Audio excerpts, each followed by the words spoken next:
So first time అవి తీ అనేసి అంటున్నాడు. తీ అంటే ఇంకేదో అనుకోవద్దు, అదే రీల్ అంటే అది వీడియో తీయమన్నాడు. సో పాప ఏమో పడుకుంది. సాయి భలే ఉన్నాడు కదా, హీరో బాగుంది, షర్ట్ బాగుంది, అంతా మంచిగా ఉంది, హెయిర్ కలర్ బాగుంది, అంతా సూపర్ ఉంది. సో నా మేము ఎక్కడ వెళ్తున్నాం అనేది సాయి చెప్తాడు. We are going to Srisailam. గేట్లు ఇప్పారంట, గేట్ల ముందు డాన్స్ చేయడానికి వెళ్తున్నాం. అంతే కదన్నా? అచ్చుడు తాగి బాంబులు వస్తున్నాయి. ప్రతిసారి నేను చెప్తాను ముందుగానే, అక్కడికి వెళ్తున్నాం ఇక్కడికి వెళ్తున్నాం అంటే క్యాన్సిల్ అయిపోతున్నాయి. అందుకని ఇంకా సరే బయలుదేరే వరకు ఇంకేది కన్ఫర్మ్ తెలీదు. కానీ సాయి మనసు చాలా మంచిది. అంటే ఎందుకు నేను శ్రీశైలం తీసుకెళ్తున్నానా?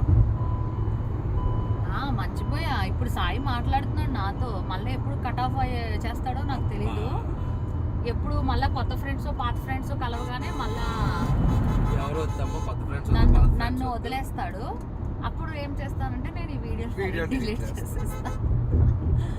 సో నిన్నేమో నేను ఫేషియల్, సాయి అన్నాడు ఫేషియల్ చేయించుకో, హెయిర్ కట్ అని తనే చూసుకున్నాడు మొత్తం. ఫేషియల్, హెయిర్ కట్, పాప హెయిర్ కట్, తను కూడా గ్రూమింగ్ అయ్యాడు. అవి కూడా గడ్డానికి ఏదో పూసుకున్నాడు. నాకు ఫ్రీ అమ్మా, అన్నకు ఫ్రీ, ఎక్కడికి వెళ్ళినా ఫ్రీ అన్న. తర్వాత ఇంకా బయలుదేరాం శ్రీశైలానికి. ఇప్పుడైతే కనుక ఫుల్ ఇప్పుడే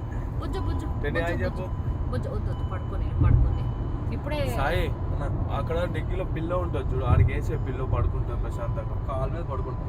అవునా? పిల్లో కావాలంటే వేసే ఉంటుంది. ఇప్పుడే సాయి ఫుల్ ట్యాంక్ పెట్రోల్ కొట్టించాడు. సో బయలుదేరి వెళ్తున్నాం. ఇంకా ట్రిప్ అయితే చాలా ఫన్నీగా మస్తు ఖుషీగా ఉండబోతుంది.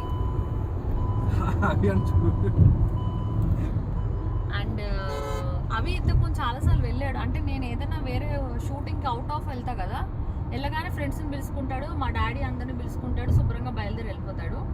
విజయవాడలో తేజ డాడీకి ఫీవర్ అట్ట 3 days బట్టి, మరేంటో తెలియదు. శ్రీశైలానికి అవి రమ్మని చాలాసార్లు బతిలాడాడు. తేజని బతిలాడాడు, రాలేదు. డాడీని బతిలాడాడు, రాలేదు. సాయిని బతిలాడాడు. సాయి అయితే కొద్దిగా టైం తీసుకున్నాడు, 1 week 10 days తీసుకుని. అంటే తను లేరు, వైజాగ్ వెళ్ళారు కదా, తను రాగానే ఇంకా నిన్నంతా గ్రూమింగ్ సెక్షన్ ఉండిపోయాం మేము. ఇంకా గ్రూమింగ్ లో ఉండిపోయి ఇంకా శ్రీశైలం వెళ్ళే లోపు పక్క వర్షం పడుతుంది చూడు. మేము ఎప్పుడు వెళ్ళినా పడుతుంది, కొంచెం దూరమైన ఒక 5 kilometers అయినా పడుతుంది చూడు. చక్కగా సాయి ఒక ఇంటివాడయ్యాడు. ఇంటివాడు అంటే ఒక న్యూ హౌస్ తీసుకున్నాడు. సో కాస్ట్లీ రెంట్, చాలా బాగుంది హౌస్, చాలా మంచిగా ఉంది.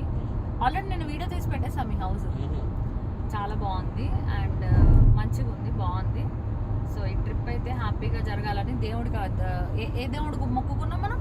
శ్రీశైలం మాదాపూర్ పెద్దమ్మ టెంపుల్. అట్లనే మాకు మంచి రిసార్ట్ వస్తే పెద్దమ్మ టెంపుల్కి వస్తామని సాయి మొక్కాడు. అదండి జరిగేది. బాయ్ పదండి, కొత్త వీడియోతో మళ్ళీ వస్తాం. కట్ చేయి, ఇంకా చాలా ఎక్కువ ఎంటర్టైన్మెంట్ చేయద్దు. ఎట్లా మాట్లాడుతున్నాడు ఇంకా మీ వీడియోలు చూసి అలవాటు.